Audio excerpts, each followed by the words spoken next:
Meg, welcome to the podcast. Thank you for having me. I'm so excited.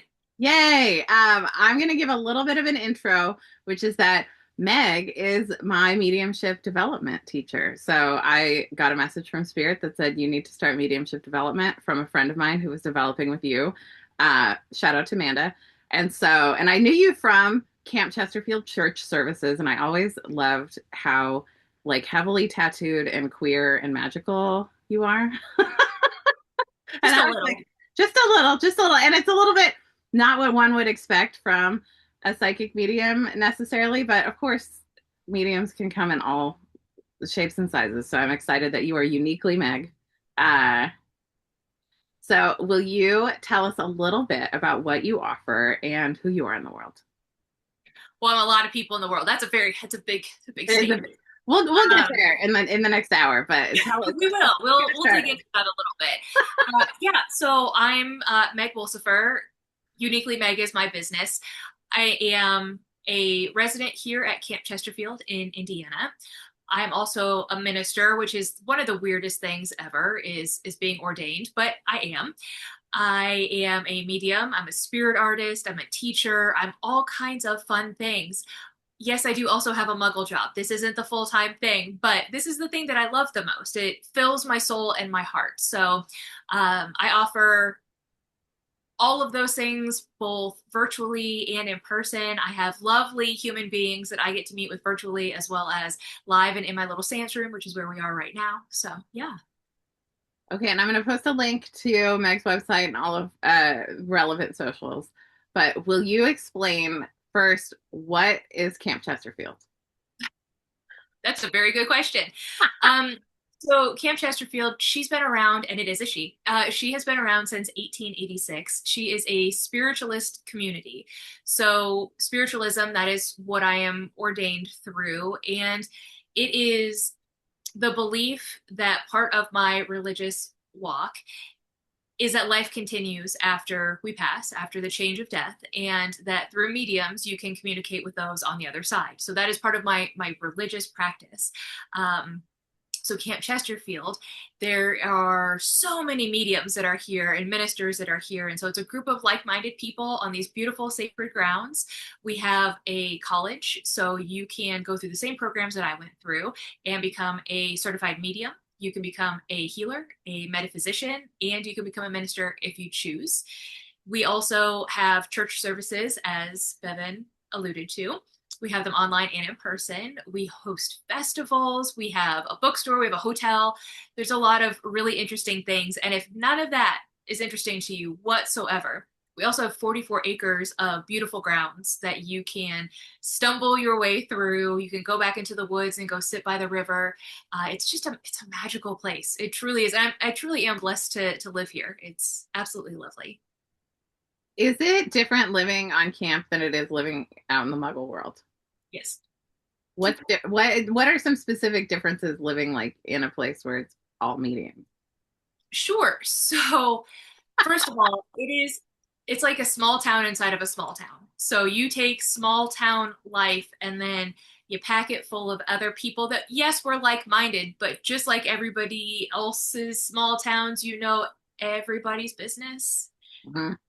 which we know is a pro and a con, right? Knowing everybody's business. So that's hard. But at the same time, frankly, I am one of the younger people that live here. Most of the folks that are here are of an older generation.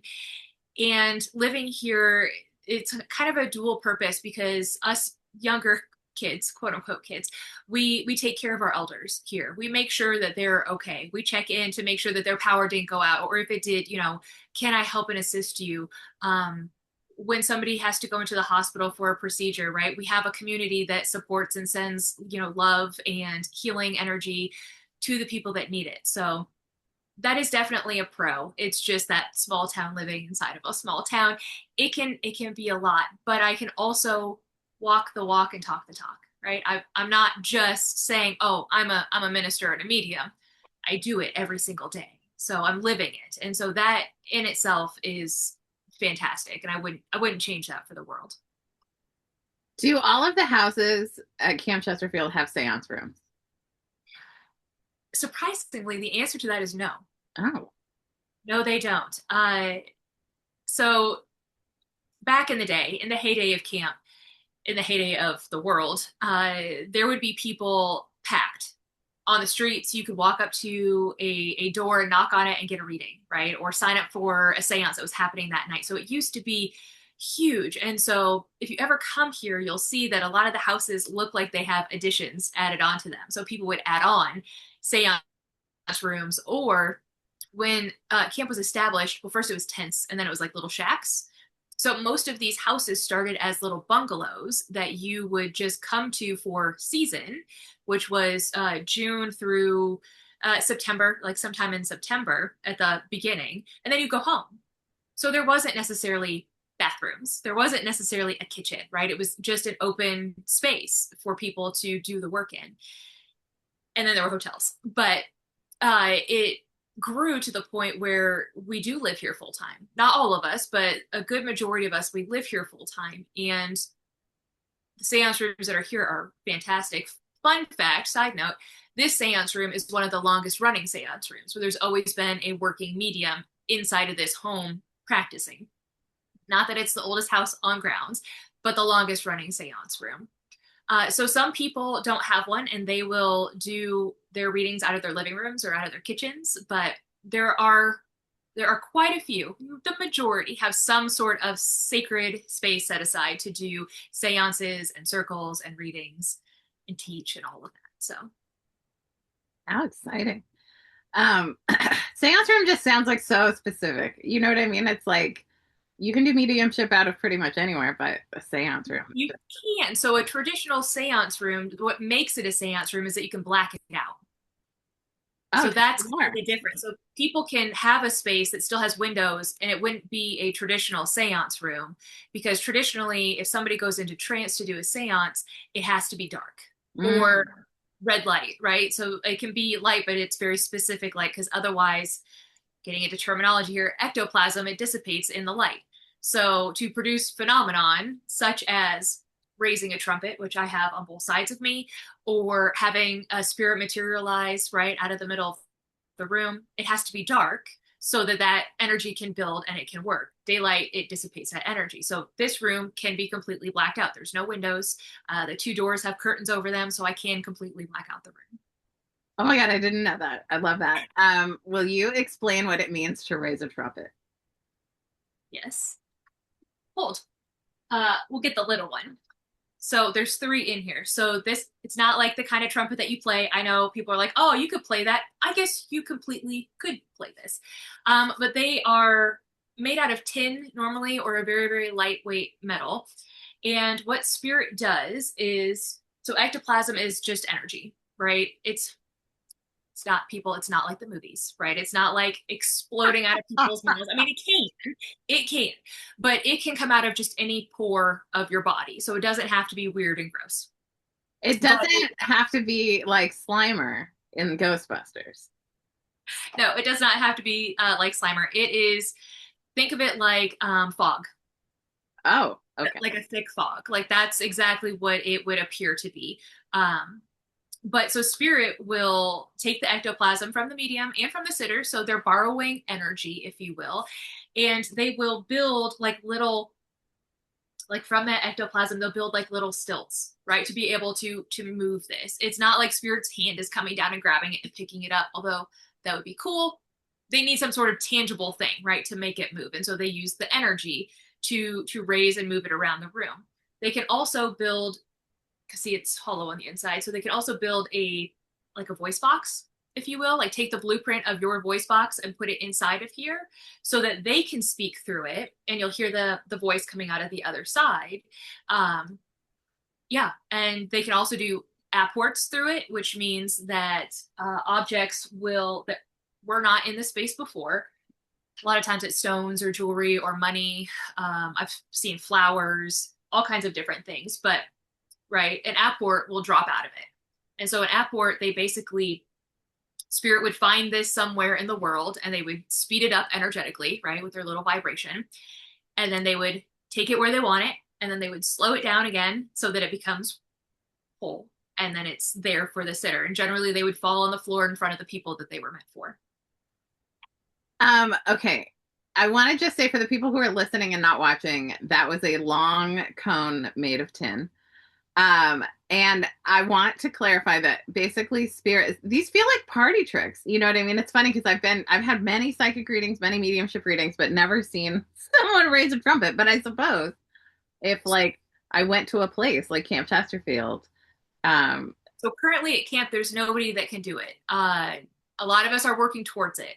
It takes so much practice and so much energy to make it work. It's different than, we call it the difference between mental mediumship, which is what we do when we do readings, and physical mediumship, right? Because it is physically taking your energy. It is, spirit is going into your solar plexus, right? And they're pulling that energy out to do this, right? They give it back to you, but you can't really give it all back, right? You're going to be really tired afterwards. So there's a lot of us that are sitting to work on that because we would like to see it come back and be offered again. Apports will happen in a regular seance. A medium that goes into trance and does a seance, spirit will come through and make that stuff happen, which is really cool. It's not guaranteed, but when it happens, it's pretty phenomenal. Absolutely. But there are other spiritual places, and I know there are mediums in the world that are still doing trumpet, and they're doing. I can't think of his name that was just here, but they would do an Apport seance, and at the end, it's like everybody had a spiritual gift. It's basically what it is. Kind of gross the way they would do it. It would come out of their mouth. I'm not a fan. I tell spirit, no, we can do it in a different way. I don't need to. So. when Manda told me that was a thing that could happen, I was like, Manda, I can't wait to see you puke jewelry. But I'm all set, like with just listen, I always say like, oh yeah, I'm fine being psychic, but I don't want to talk to ghosts. And then eventually, I started mediumship training, so it's fine. It's fine. Here we are, just evolving. Progression. It's okay. As you're ready, they're always ready. Yeah, exactly. Okay, will you tell us what happens if someone books a reading with you, like what happens in your readings and what's available, like what kind of information is available or connection, etc. Absolutely. So everything that I do is spirit based. So if you book with me, you're going to get to talk to dead people. Not my dead people. My dead people don't care. It'll be your dead people, right? You want to hear from your friends, your family, your animals, right? That have had, yes, your cute little fluffy animals can come through. It's probably one of my favorite things when they do, because you can actually understand them when they're not physical anymore.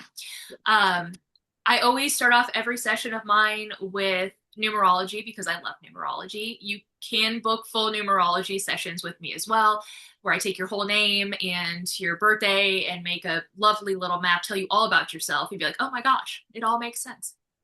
But a standard reading, it's just 30 minutes to an hour of talking to spirit, right? What questions do you have? You can come with no questions. That's fine. I can talk to you and at you for an hour and you don't have to say a word, right? Your people will talk to me. It's perfectly fine. You have to be ready to hear what they have to say. But I will tell you that my intentions and how I work with spirit is that it's for your highest and your best. So if there is somebody on the other side that you're like, never, I have nothing to say to that person, they're not going to step through, right? My guides are really good at keeping that line in place of they're not ready, they don't want to talk to them, they're not going to come through for you. And if you are ready, then they will. So yes, the spirit art, I also do spirit art and always happy to set up sessions for that. Something I love to offer. If you ever come to a festival that I'm at, I am always doing spirit art because it makes me happy, but I do circles with spirit art. There's all different kinds of it. So yeah. What is spirit art? Tell us a little more about that. I'm so glad I have everything handy. It's almost like I do this sometimes. Like I said, there's a lot of different kinds. I do paint, I do draw, but my favorite thing in the whole world is to paint on feathers. And so cool. I sit with spirit. They pick out what it is that I'm supposed to draw. And I know it's hard because of the light, but they said paint this swallow. And so I painted this swallow and I have started putting them in little altar spaces because how else are you going to display it? And so it's got a beautiful crystal and candle holder. So That's one kind. The other kind I do, and of course I don't have any of that. I will do folded and kind of like a Rorschach test, kind of. Yeah. But Spirit tells me what colors to pick, and I just put energy in it. And the things that come through, it's amazing. I'm always impressed with the stuff that they put inside of those pictures. I do draw and trance as well, so it just depends. I do all kinds of fun stuff. I don't. People always ask me to do portraits, and I will get there. I'm just not doing those yet. I went to school for art. Art has always been part of my life, so I'm just not quite there yet of wanting to offer it publicly. I love that. It's funny because like I thought I understood what spirit art you did, but I didn't know about the painting on feathers. It's beautiful. Oh, it's my favorite. Oh, I love it. Okay, I want to take a quick break just to tell folks how they can support the podcast, which is through my Patreon page. I don't have any ads. It's just me. Patreon.com/FKDP, which stands for Fat Kid Dance Party, which is my aerobics class for anyone who feels left behind by mainstream fitness. If you've ever been called too much, too fat, or felt too awkward to dance, mine is the supportive class for you. And I just had someone ask me to clarify this, so I'll just say this for anyone out there. You don't have to be fat to take my aerobics class. You just have to be willing to believe that all bodies are good bodies. And that's the central ethic of the class. It's an incredible community. In addition to my aerobics class that supports, you get access to Zoom classes. There's a tier for on-demand classes. I also have some spiritual self-care teachings, which is me sharing my self-care practice and how I've woven it into my spiritual practice just to give folks ideas for how they can create their own. Because I have just been a little magpie wandering the world, borrowing from what I've learned from other people and putting it together. And patreon.com/FKDP. You also get percentages off one-on-one readings with me. So whatever you might imagine is in there. Plus podcast episodes that I don't share out publicly. So some private podcast episodes and sometimes early access to podcast episodes when that's possible. Okay. I've said it. Patreon.com/FKDP. I said it 3 times. It's done. Okay. Back to Meg. Thank you. Nice. It's a charm. That's how many you have to say it for it to stick in people's brains. Exactly. And everything's linked in the show notes. Okay. Back to Meg and all of this exciting mediumship stuff. It's so funny how like it's such a treasure trove of ways of being in the world inside this practice. Okay, so you said that you have a muggle job on top of mediumship. Is there a life where you see yourself just doing spiritually based work, or is that too much energy from you and it's easier to have a muggle job? I think that eventually I will get to that space, to where I can transition slowly to this. This is it. My goal is no, it is not to be famous. It is not to be on TV. I'm okay, really okay with that. But I would like to travel, and I would like to go and offer people what I have, my gift, right, my abilities, and share it, because I've learned through doing this work that my purpose is to help, and that's really what I want to do, and that's what makes me feel fulfilled at the end of the day. And so I want to be able to do that. And I know right now it's not the right time for that. I need to have the stability of, yes, a paycheck to come in and be able to support my family and myself. But eventually I see that tide changing and being able to slowly transition away from the muggle job. I love it. I'm very grateful for my muggle job. Don't get me wrong. Very grateful. Yeah, listen, I think people really, capitalism is confusing for people because sometimes people's art needs the liberation available to not have the reliance of the paycheck on it. Sometimes your art needs you to have a steady job so that you can have more freedom and connection and discernment with how you take your gig. Absolutely. Yeah. To your point, and I didn't answer that, the energy part, spiritual energy is endless. As long as you are taking care of your physical body, you should not have problems with that energetic side. It's when we forget to take care of our physical body that you feel drained because, oh, I didn't drink water at all today, right? Or, oh, I did forget to actually put something into my body to keep it up and vibrating at the rate it needs to be. So it's just remembering that physical part. Spirit's got you. They're going to always be there and support you. I love that.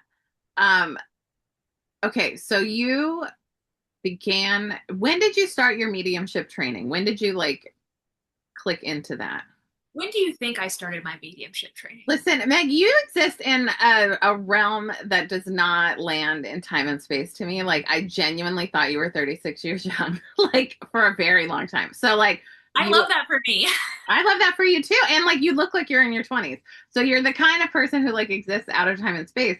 But if I were to guess when you started mediumship development, I'm like, as a young person, like a teenager, you stumbled into Camp Chesterfield and, like, just started.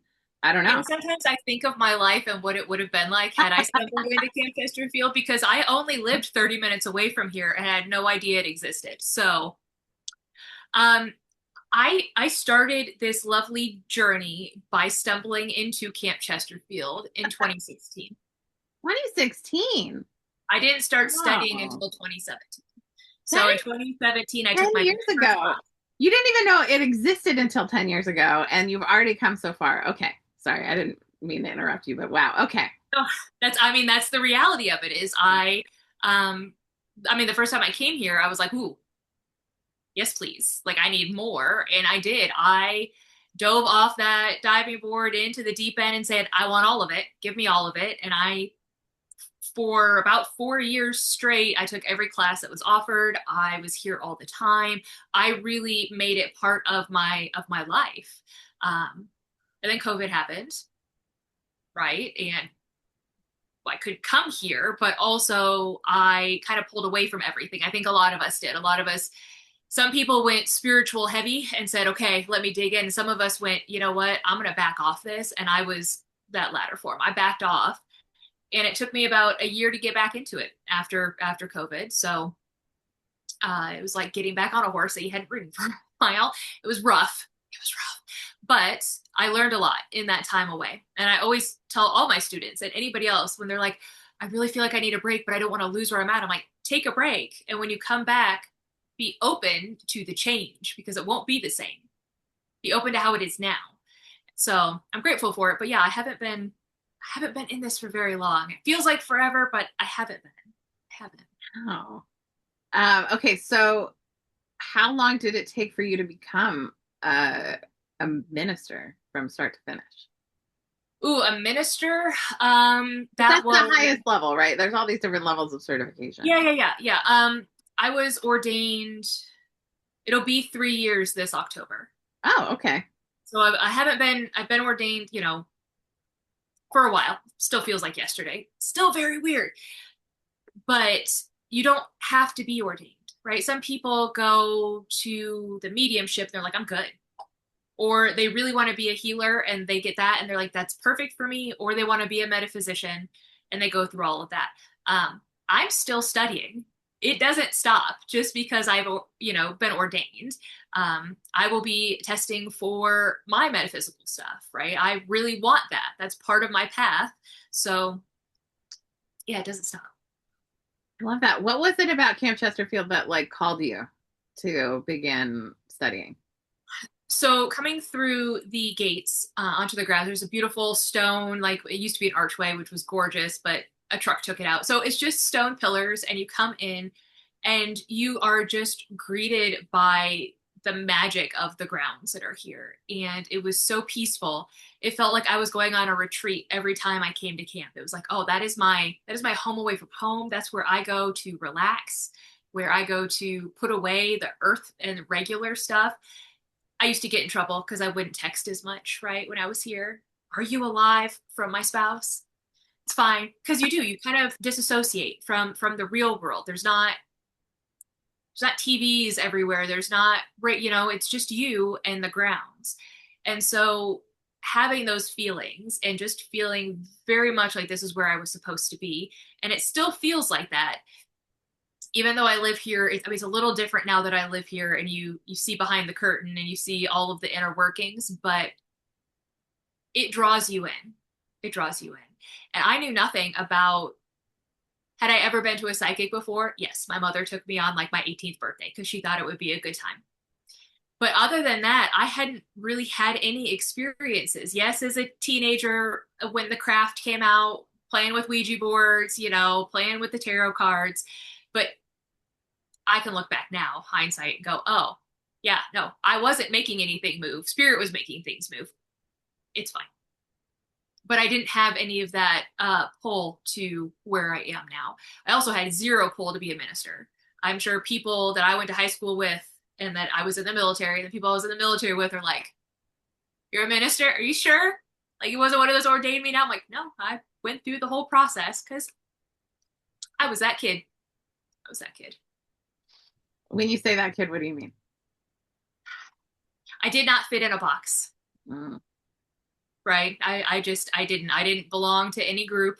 I enjoyed being different. I hated being different, but I also really enjoyed being different, and I'm still different.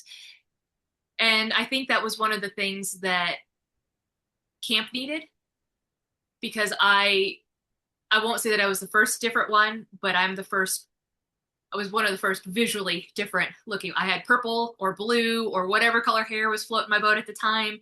Obviously, yes, I'm very tattooed, and I'm not quiet about who I am anymore. I did that long enough. Coming out of the closet, that took forever. And I always say that this was coming out of the spiritual closet as well as being a medium. So yeah, you just get used to, you just come out of the closet twice in your life. Why not?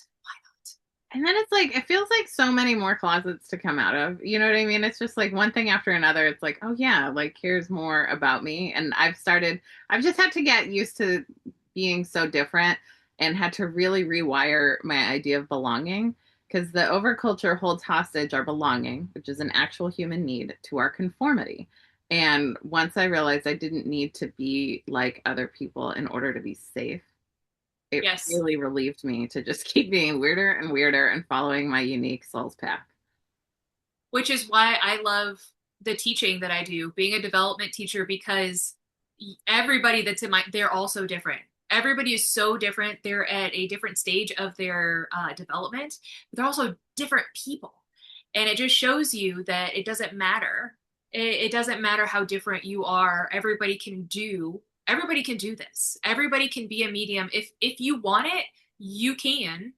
You just have to work for it. It's not a instantaneous, I have a magic wand, it will not work, right? To make you a medium, you have to put in the work, right? Just like everything else, you have to work for it if it's what you want. Yes, absolutely.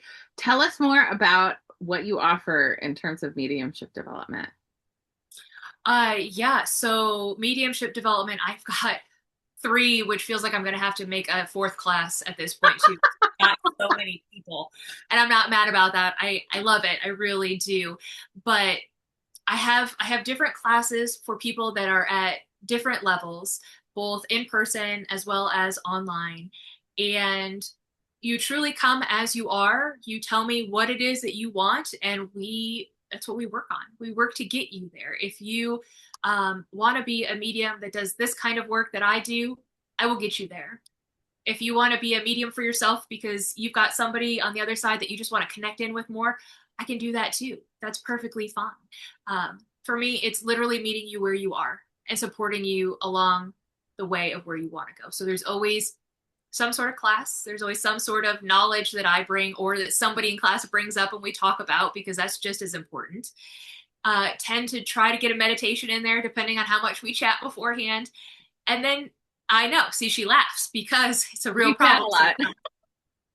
But then we work, right? We work with building that connection with spirit. We work on what is so important when you're a medium. It's evidential mediumship, right? It is, okay, you say that my mom is here. How do I know it's actually my mom? Right? Because I don't want you to doubt who I'm talking to. And so we work on that, because there's more than one way to get to the evidence. It doesn't have to be, oh, it's Grace, right? Your mom Grace is here.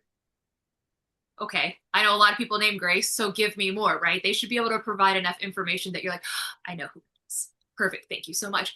And then it's about, how do you provide uplifting guidance to that person, or the uplifting message, or what needs to be relayed. Sometimes it's weird, and we love the weird stuff. It's generally the most authentic is the weird stuff, for sure. But that's what we work on. That's what we work on. And there's no There's nobody that starts off as a beginner. People walk in here and they're like, I have no idea. Never done this before. Okay. Close your eyes. Trust me, I will help you see. I will help you see. It's my job. You're such a good development teacher. You're not only just like very skilled at what you do, but you're very empowering and loving. And it feels like when we're giving practice readings to each other, it feels like I have training wheels on because you're in there and you can see what's going on. You can usually see more than I can see. And then I can ask questions afterwards about the stuff I missed to try to just get better. It's like a gymnastics coach for mediumship. Love that. Oh, I've never thought of it that way. I love that. Um, and that's yes, I can see. I plug into it's like a little switchboard, right? It's like the little switchboards that they used to have when they would do the phone operator. And I plug into what you're seeing. I plug into who you're connecting to so that I can help and I can assist when needed. It's exactly how I see it. I love it. If someone wants to start mediumship development, they can just plop into a class with you. Are there any other pieces of advice or things you would advise people to do if they're interested in maybe like, exploring their intuition, deepening their intuition on the way to mediumship, but maybe not ready to take that step? Research. Do your own research, really understand what it is that you want to do. Now, when I say research, I will put a little caution in there. Okay. Just like anybody in the world, look at doctors, right? There are amazing doctors, and then there's ones that are there for the money and everything in between. And so you have to use that discernment if you're just going to, for example, social media, right? And going, oh, that's the person, right? I love watching, and I go on the TikToks and I watch all of the other mediums work. I have several that I follow that are friends of mine, and I'm like, oh, you guys did an amazing job. But be very, mindful of the information they pass along. Even if they say, oh, this is the only way to do this. Okay, so then go research through books, go look it up online, go do a little bit more for yourself. Because even if I say something, Bevin might look at me and be like, I don't think that at all. And I'm like, that's fantastic, because we shouldn't all think the same way. But you do your research and what resonates with you and what feels authentic to you now, that's where you start. And then you allow it to grow and build, because it will. I'm not the same person that I was 10 years ago when I started this. I believe way differently, and it's perfect. You should evolve with it, and you should grow and learn. I love that. And for people who are like really attracted to a curriculum, places like Camp Chesterfield offers a curriculum, like a step-by-step process. And there are people who like don't want a traditional curriculum, and you can make it up as you go along. And every path is valid. Absolutely. Absolutely. And yes, Camp Chesterfield does offer all the classes. I have friends that offer, tidbits here and there. I offer tidbits here and there, right? And so you like a little bit, you can find a little bit. You want the whole, kit and caboodle, we can make that happen too. Oh, I love it. Meg, how in hindsight, do you see spirit showing up in your life as a child? Like, did you have psychic hits and not know they were psychic hits? Did you know they were psychic hits? Were you seeing dead people? Like, what was your life as like a young little BB? Yes. The answer to that is yes. So yeah, I love looking back on it now, or talking to my mom about it now, because she's like, I didn't have kids. I didn't have playmates that were mine. I did have a very good imagination though, so I will chalk that up. Great imagination. But there's one image that will always stick with me, and I know who it is now, but I didn't at the time, so I'll get there. I think that every little kid that is still in tune with spirit has those fears of somebody under your bed or in your closet, or right, because they are. Right. We're just aware. We're aware that there's something weird that's happening in this space. So I was that kid that would jump into bed, right, from like 2 feet from the bed, pull the covers up, not letting any body part hang over the bed. I still don't. There's no body part of mine that hangs over the bed, because no, thank you. But I remember very vividly, I was probably 8 or 9 years old, and I had gone to bed, and my bed faced my bedroom door, and the lights were on in the hallway because my parents hadn't gone to bed yet. And I remember seeing a figure standing in my doorway, a very tall man looked like a top hat and a coat, just standing there. Of course, it scared the bejesus out of me, and I put covers over my head and did the counting, like, it's not there, it's not real. And I can look back now and I get mad at him sometimes, but it was one of my guys. Like, you had to scare me as a child. Thank you so much. I appreciate that. But that is almost exactly how I see him. I have a picture of him in a bowler hat and like his little profile. I'm like, you're such a jerk. It was totally you. He is what you would call my alchemist or my chemist, right? A person that works on my inner energies. And so I can see that. And I did, it said I played with Ouija boards as a young person, and everybody would take their hands off, and I wasn't really touching it, and it would still move. And it would spell out the grandmother of my friend's name, and I didn't know what her grandmother's name. How would I have done it? So I can look back on it, yes, and see that there were things. But like most people, when we're living our lives, and the older that we get, and the more in the world that we have to be, that door closes, right? It doesn't necessarily lock, but it closes because there's a time in our lives where we have to be in the physical world and we have to learn this part. That's why we're here. We're here to learn this. When we're lucky, there's either something that triggers us to open it back up, or we stumble upon it, or we hear a word, which they're all over the place now, right? We didn't used to talk about meditation. We didn't used to talk about going within. Now it's more prevalent. So I'm waiting for that next boon of mediums to come through because it's there. The energy is there. Spirit is there. Yeah. Okay. When did you come out? How did you have that revelation? And did you grow up like regular style suburban growing up, or did you live somewhere more unique? I grew up in Regular style. I don't know. it's not a small town anymore. I grew up in Noblesville, Indiana. It's kind of a bigger town now, and it was a very white collar town. There was no diversity whatsoever, like none when I was growing up. There we had one African American family, and you could not be gay. The one kid that was openly gay that was in my class basically got run out of school because it just wasn't okay when I was, it was still a mental illness. I had my first girlfriend in high school. It was very hush hush, right? We would slide notes to each other, and that was about it. There was nothing more than that. I didn't, I guess, truly come out until I told my best friend, who we had been best friends our entire lives. Well, from like 6 years old up until that point in college. I told her in college that I was scared about it, but I'm like, I think I like girls. I think I do. I would consider myself, well, I would put myself in, back in the day, is the bisexual bubble. That's not what it is anymore, but it was the bisexual bubble. It was the person. It didn't matter what the gender was. It was who they were on the inside that I was attracted to. But I came out to my parents when I brought a girlfriend home. I was in the military during Don't Ask, Don't Tell. Yeah. Scandalous time. And I met a girl in the military, and I brought her home. And that was one of 3 times that I've seen my father cry. It's great. Oh, did you tell them I'm bringing home my girlfriend, or did you just say this happens to be my girlfriend when you brought her in? Yeah. This is my girlfriend, right? There was no precursor to it. It was just, here it is. So probably didn't do it in the most loving and best way.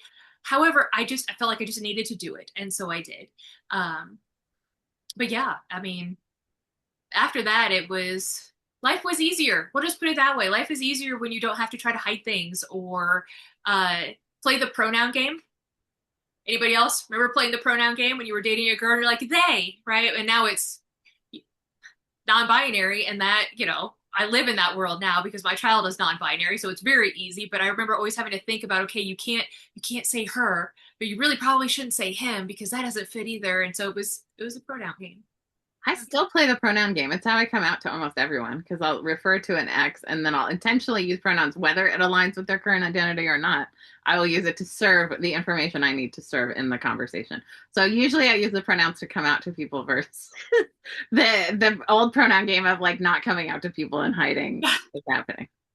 You're like slowly putting your toe in the water, like, okay, how are you feeling? How's it working so far before you fully, I understand. It's also a great way to have other people come out to you because straight people will out themselves to you within 5 minutes. And if they have been cagey or weird about it, I know they're probably gay. I try to assume people are gay until proven otherwise because that typically ends I up. like that. I might start doing that. I really like that. I'm just going to assume that you are, and then you can tell me otherwise. Yeah. I mean, everybody, it's so funny because I started doing a thing where I was like, this is my straight thing I'm doing. And then everyone started coming out to me because, like, people are like, oh, you're openly gay. So I can tell you about being queer even though I'm married to a man, like, it's just part of it. Hmm. Okay. So did you go high school, college, military? No. Okay. I went high school, military, a little bit of college. Okay. And so you came out like as a young adult. Yeah. Um, And then when did you have your kid?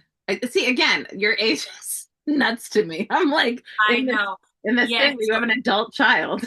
I do. Ash will be 24 next month. Ash will be 24 next month. So I was 19. I was 19. Ash's father was in the military with me. So yes. So like I said, it was the person and not the gender. And Lord knows that man did me wrong. And I met this woman and I said, let's give this a try. And it was amazing. And that would be my first ex-wife. So, right, it all works. Yeah.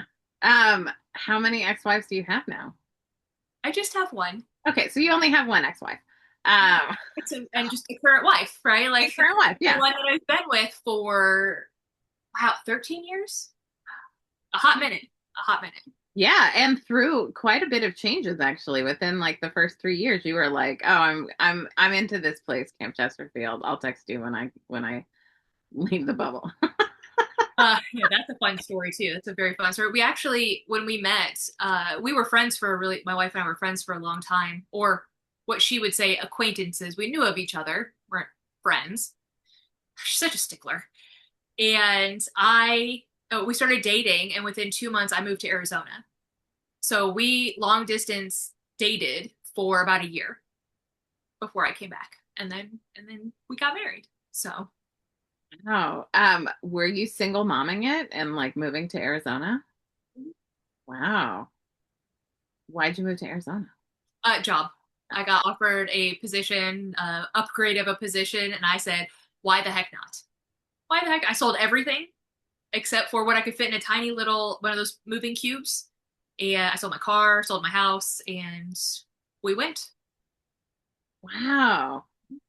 Do you feel like that was spirit led or were you avoiding? Because sometimes people make big decisions based on spirit, and then sometimes people make big decisions based on avoiding spirit. So I'm curious. I could probably look back on it and say I was very much so supposed to be there. I learned so much being out there about my own.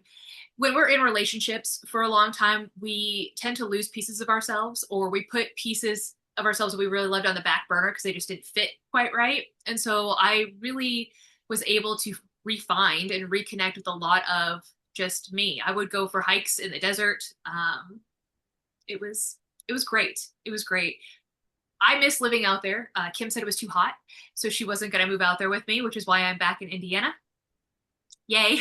But without that, right, without that transition, I wouldn't have found Camp Chesterfield, right? It was before I found camp. So Hmm. everything happens. There's a reason. There's a reason. Yeah, and probably it's that you have to have a much stronger marriage relationship to have gone like and done the retreat stuff and also the purge of all your stuff. I think it really is Yeah, sometimes. absolutely. That was needed. I only kept what was important. Yeah, and actually making yourself make those choices about what's important is a form of therapy. Absolutely. Yeah. Um, what has surprised you most about parenting your child? Everything. Absolutely everything. Uh, Ash and I would always tell them that it was us first, right? Regardless of the relationships, because Ash went through a lot of relationships. I can honestly and frankly say that I was not always the best mother.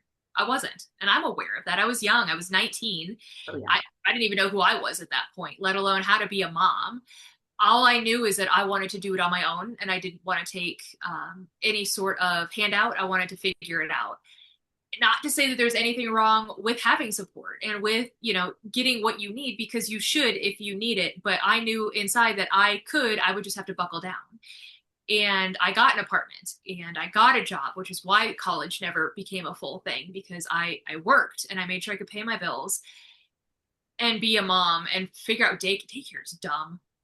All the moms out, daycare is dumb. That is the most expensive thing that you have to have. That is like, it's dumb. Anyways, so expensive. And it's even more expensive now. It's crazy.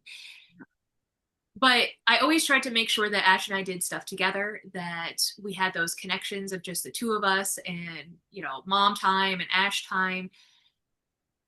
But I was still in the military, right? I was in the military until Ash was probably 6. I was deployed during that time, so I was gone for a year and a half of the early years. So Ash and my mother have a really, really good bond because of that. Ash lived there. Ash lives with my mom right now, which I'm so grateful for because she needs help too. It's great. But Ash has turned into a really pretty awesome human being, despite anything that I did or didn't do, right? Ash turned into a pretty cool person. Was nervous, which killed me, about telling me that they were non-binary. Was nervous about saying that they wanted to change their name. Was nervous about telling me that they had their first girlfriend. And I'm like, listen, I love you. You, of all the moms, right? I'm not going to be that one that's going to tell you that you're wrong or you're doing it wrong or no, you can't. Like, it was cute, but at the same time, I'm like, come on, right? We should be able to talk better than that. So yeah, I'm very proud of Ash now, has a great job, and, just working at being a really cool person. And also loves tattoos. So, and my mother hates it. And I'm like, that's my kid right there. Look at all those tattoos at your young age of 24. Oh, I love that. And so now you're an empty nester. Unless fur babies count. I mean, you have a lot of fur babies. Listen, they count, but they don't count because like having a human child is a whole thing and a long evolution. And fur babies are like chapters in our lives, which is like a different energy, right? Yes, we have been empty nesters for quite some time before we moved up here. Before Camp Chesterfield. Before Camp Chesterfield. Okay. What is your big 3? You're a Cancer sun. What's your moon and rising? So I am a Leo rising and Aquarius.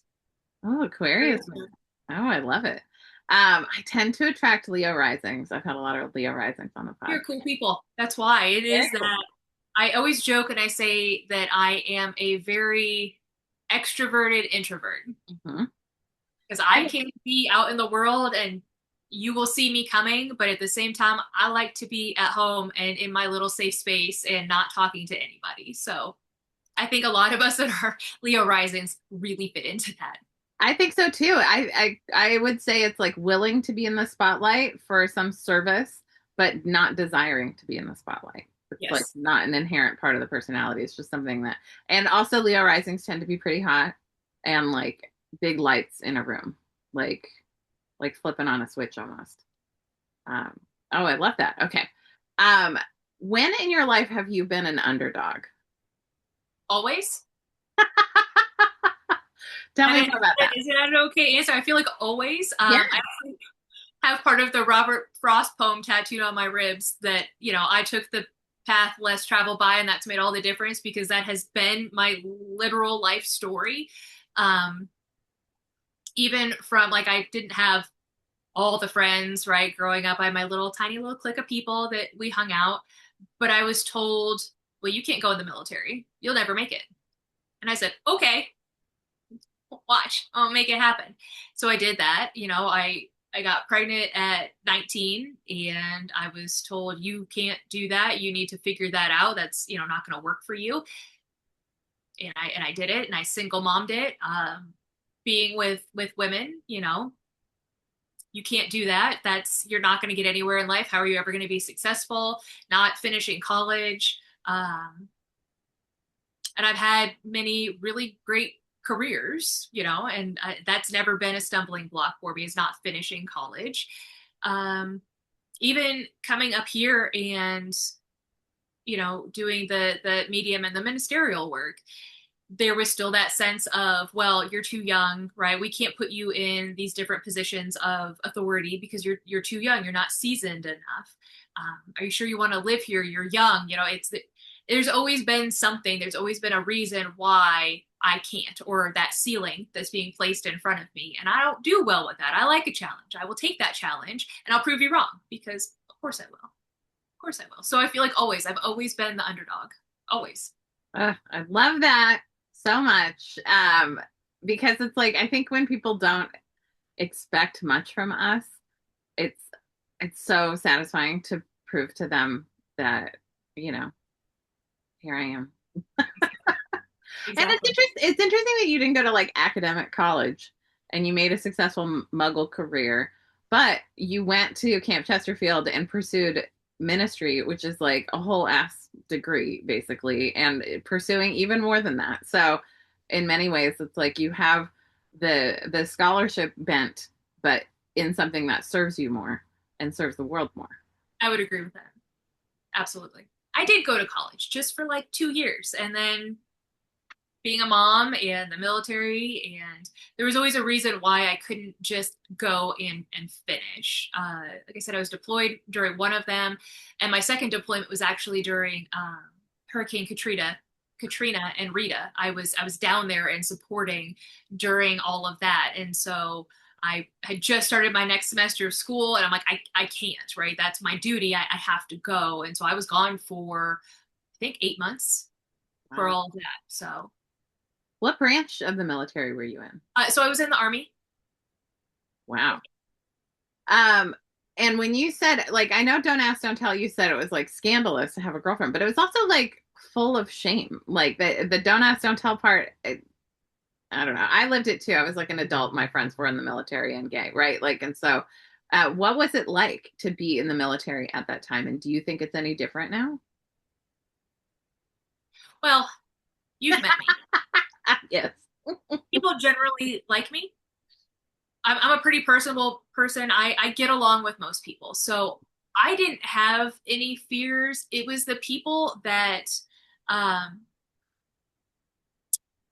maybe were either too out and open, because remember, I was still young at that point. I wasn't like fully, out as somebody who liked women.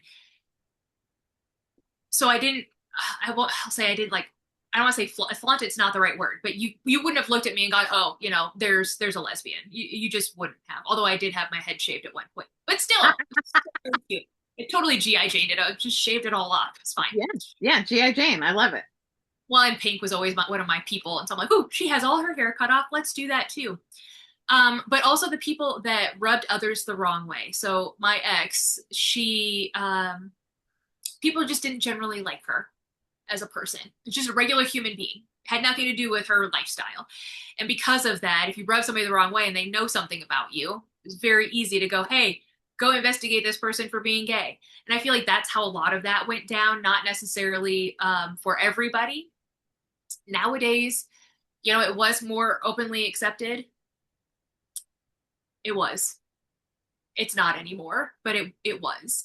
So I feel like there was a little bit of a reprieve, but there's always this misconception, right? Because if you think about it, yes, the whole locker room thing, it's real. You go into this giant room that's full of showers and you shower. And there's always this misconception that, oh, if this person's gay and they like the same sex and we're in their shower, oh, they must be staring at me and wanting to. I'm in here to take a shower. I'm gross and dirty and sweaty. I'm here. Your parts, I'm not interested, right? It is, they don't see that you don't mix the two, right? You just don't. You just don't. But not everything is heated rivalry.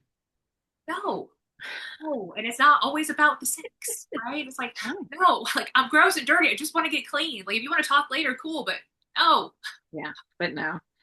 Oh, I love that. I mean, it's helpful to hear from people who lived through it. You know what I mean? Because I think we're in such a weird regressive time Yeah. where, like you said, like there's more mediums to come because I think more of us are getting lit up out of necessity, and like we all have these gifts to offer and all the support to support us in giving these gifts. One, And I hate saying it like this, but it's very accurate, is that every time there is a massive conflict and a lot of death, that is when people seek mediums. That is when that call is kind of put out. So there's tends to be that boon of people coming to that awakening of, oh, okay, this is something I want to pursue, when there are large major conflicts and the need is there. yeah, I think from uncertainty, which is a really interesting thing that is inevitable in living and life, but in colonization and coloniality, they teach us that like certain things will quote keep us safe. Like go to go to school, go to college, get a job, you're going to be safe. That is a myth and a lie. I think most of us who've done that can say on the other side of it that is a lie. There is no certainty on the other side of that. But what I like about psychic readings, mediumship, and all of that kind of stuff, not as a practitioner, but as a client, is there is a little bit more help with the uncertainty when someone, because like spirit can see much farther than we can see. And sometimes like we're supposed to be in the fog and that's by design, right?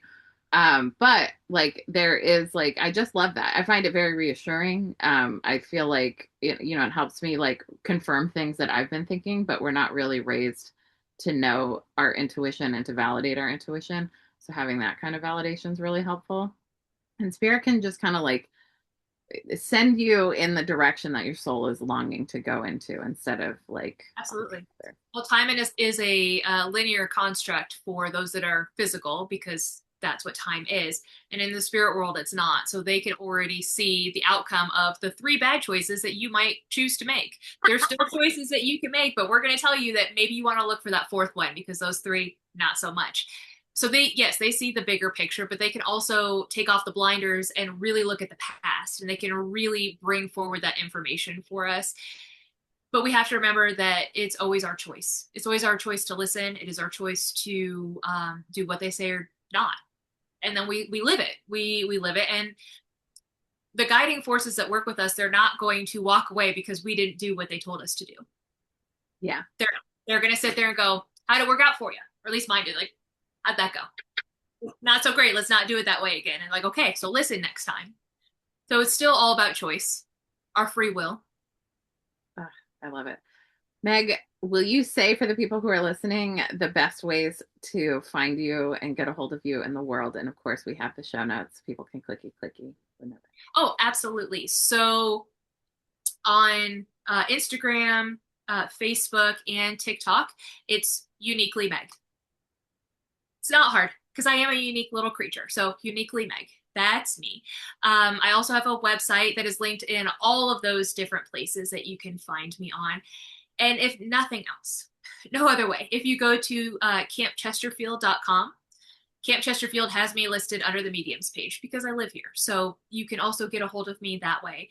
I always prefer that you email me or shoot me a DM or text me. If you call me, I am that millennial. I'm not going to answer. Just not. If I don't know the number, leave me a voicemail because I'm not going to answer. And I don't like saying I'm a millennial because I'm not quite, but I am. So it is what it is. What I like to say, this is how I do it, like a millennial. I don't like to listen to answer the phone, right? Like I just say like a millennial because I was an unsupervised minor on the internet, and that is one of the defining characteristics of millennial life. My mother was one of the first people to sell and showcase AOL. Yeah, I remember having to go to big rooms full of people, and she would teach them how to use AOL. And I'm like, this is really bad. And I was on AOL and in those chat rooms, and yes. Unsupervised. Also, the noise that children today will never hear. They have no idea. They have no idea. They don't know what a landline is. Nope. They'll never know the satisfaction of hanging up a phone. Or really wanting to get onto something, and so you have to pick up and close the line because your parents are on there and you're like, haha, right? And you can disconnect them from whatever they're doing. Yeah. I never did that.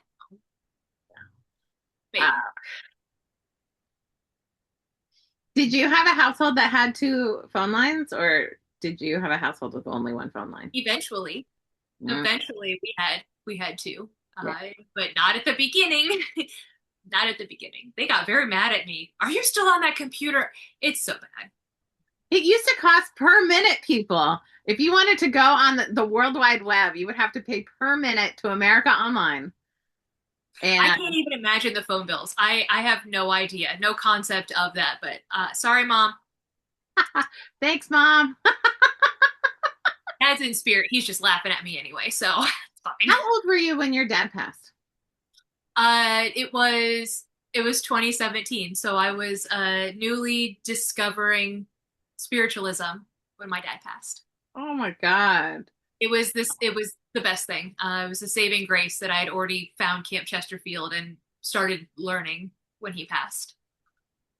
I get the sense that my aunt really loves that I'm on this path because she loves communicating with me. I think for some spirits it's genuinely fun to get to like have someone who's so tapped in and like ask. Well, you two are very similar, so she absolutely gets just tickled pink, literally tickled pink that yeah, you do this work. I didn't even look at her birth chart until after she passed, but she is a Scorpio moon like me. And I realized, oh my God, that totally makes sense. She's born like 2 days after my dad, no, before my dad, who was a Sagittarius moon. And then I realized, oh my God, just like my mom.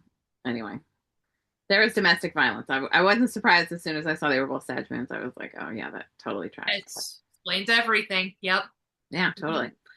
Thank you so much, Meg, for sharing your story on my podcast. I can't wait to have you back. Thank you for having me. Are you setting up shop in Salem again for the month of October? I hope so. Okay. I have to submit my resume, my credentials again, just like I did last year. But I'm hoping that they will welcome me back because it was an amazing experience being out there for October. It's so cool that you do that. And yeah, I just think it's such a special place. I'm really excited to get to go see it sometime. Um, thank you, Meg. Book with Meg if you haven't had a session before, or if you just want a really good one. She's amazing. Thank you.